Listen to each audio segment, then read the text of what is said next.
Many of the soldiers recruited to the 23rd Headquarters Special Troops, better known as the Ghost Army, were sought out for their artistic prowess. These skills would be put to use on the battlefield to create elaborate deceptions that would ultimately save many of their fellow soldiers' lives. Edward E. Boccia was no exception, and along with many of his Ghost Army comrades, would go on to a successful career in the arts. Many of Boccia's artistic endeavors were created in St. Louis, where he relocated in 1951 to begin work as a professor in the School of Fine Arts at Washington University. Both through his paintings created in his Webster Grove studio, as well as the large-scale commissions he created around the St. Louis area, Ed Boccia's impact on the region can be felt to this day. Let's take a closer look at the work of Edward E. Boccia, one of the many great American artists to serve in the Ghost Army.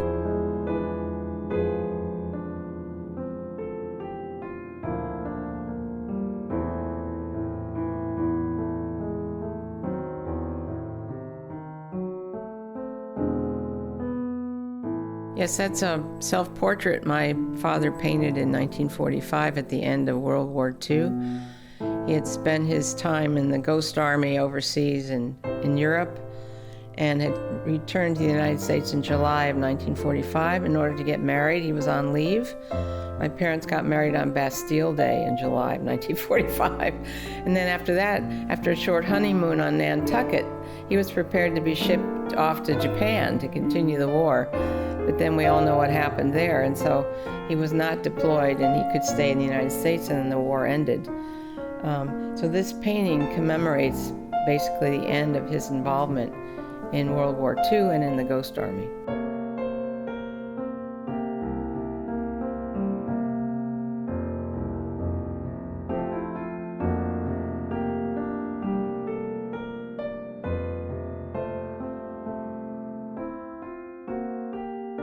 My father, he used most of his free time to draw and sketch when he wasn't painting. And so he filled literally hundreds of sketchbooks over the years. And on the table here we have sketchbooks from a variety of decades, starting with the 1950s, going all the way up through the 2000s. And we have these sketchbooks open to specific drawings. One sketchbook was done in Venice in the 70s. One was done in Spain in the 1960s. The largest one here was done in Italy, I believe, as well in the 1960s. And so they do span quite a range of time. And my father would use a lot of these sketches as ideas for his paintings, and which is one reason he sketched so much. He would often go back to his sketchbooks and flip through the drawings and decide, oh, that's a good one, I'm going to paint that one. So it was a great resource for him. He always was telling a story in most of his work. That's why we call it allegorical work. If you want to try to categorize his work, you could say for the most of his career, he was a figurative expressionist because he painted the figure, and the work can be loosely called expressionistic. That said, he used many other styles. He did a lot of abstractions in the 1950s. He enjoyed doing a lot of cubist work throughout many decades. And in fact, the painting on the left has a bit of cubism going on in the way he's cut that female figure up into pieces.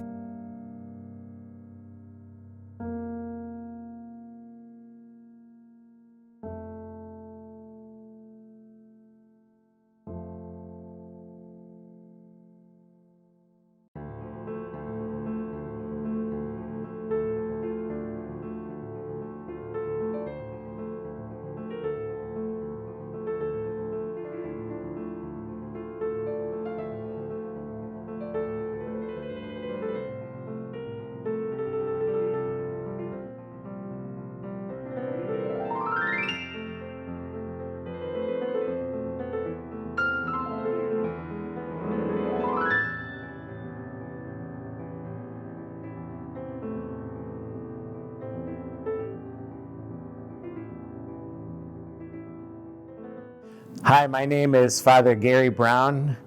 I've been the chaplain and director here at the Catholic Student Center at Washington University for 33 years, just retired last July. And it's a pleasure to be with you and explain something that's come to define so much of my spiritual life and my priestly life over the years. I'm a priest of the Archdiocese of St. Louis for 47 years. And Ed Boccia's mural has worked on me like any good art does for a long time, and almost daily for those 33 years. And every time I come in here and look at this mural, I see something different that I've never seen before. And it's a new focus, it's a new definition. It opens something up in me, like the black dot in the middle. I could be coming in here hurting, sad, grieving, mad, all different, every emotion that comes with being human. And for probably about 15 of those 33 years, I never noticed it, till the artist, Ed Boccia, pointed it out to me. And now I can't not see it. And that black dot is the nothingness out of which everything exploded into being. Colors, shapes, dimensions, light, dark, symbols, myths, they're all there, all exploded out of nothingness. The God who is nothingness itself and who creates out of nothingness. And so it's become defining for me, and to find my place, the place of my heart in that black dot, is to open it to creation, the creative spirit, that God can do something with my darkness. God can create, just like God did out of nothingness. God continues to create out of nothingness. Sometimes the nothingness at the core of our own being, which is where God lives for me. So it's become really defining. The chapel itself, it's a tiny little chapel with this grand design. And it at the very beginning, I thought it was, gosh, that's so busy for the Mass, the Catholic Mass, if you know what that is. It all happens on this altar here with a priest. But it's actually defined what happens there beautifully for me over the years. And it was a great gift. Ed is very much with me here.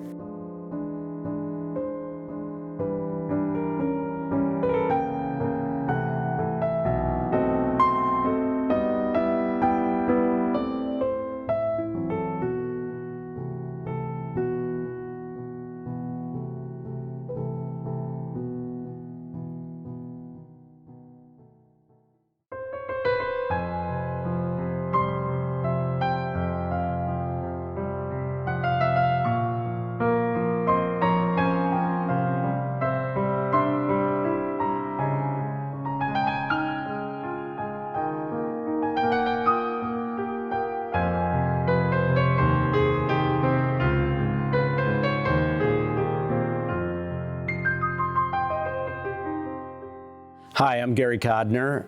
I am officially the chairman of the board of Colrena. I am unofficially the historian and designer for Colrena, and spend a lot of my time here looking into our archives, recording our history, and creating some of the beautiful installations, signage, promotions that we do at Colrena. The origin of this project came from the need to produce some large symbolic images that would be put on the walls of the new sanctuary building. Rabbi Benson Scoff, who was the congregation's rabbi at the time, was very instrumental in creating the themes and subjects of which Boccia would try to depict in his paintings. First started in December 1963 by creating a series of pastels that he worked on in 1964 as well, that were used as the basis by which he would create the finished panel. One of the things that we need to consider when looking at works of art like these beautiful Boccia paintings is put it in the context of when it was created. Mid-century influences, particularly in the religious communities, both Jewish and non-Jewish, was to build larger sanctuaries, build monumental spaces that would have adornments of stained glass or paintings they saw that as symbolism of their religion and of their beliefs. They were now modern Americans. The baby boom was on, they had growing families, very, very confident about their future. And buying works of art and installing them and making them part of the fabric of their congregations was really, really important to them.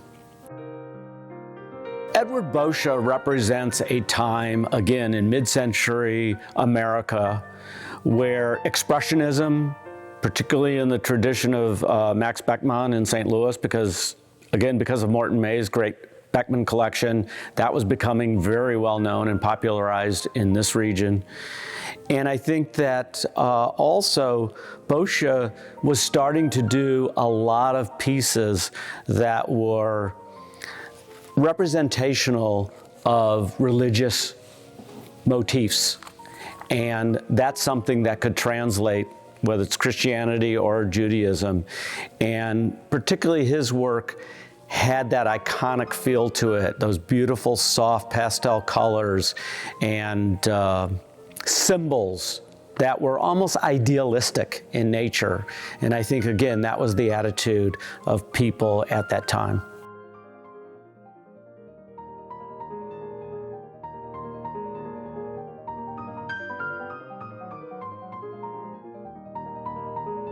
To learn more about Ed Boccia and the art created by the 23rd Headquarters Special Troops, visit the special exhibition Ghost Army, the combat con artists of World War II. Currently on display at Soldiers Memorial Military Museum. Plan your visit today.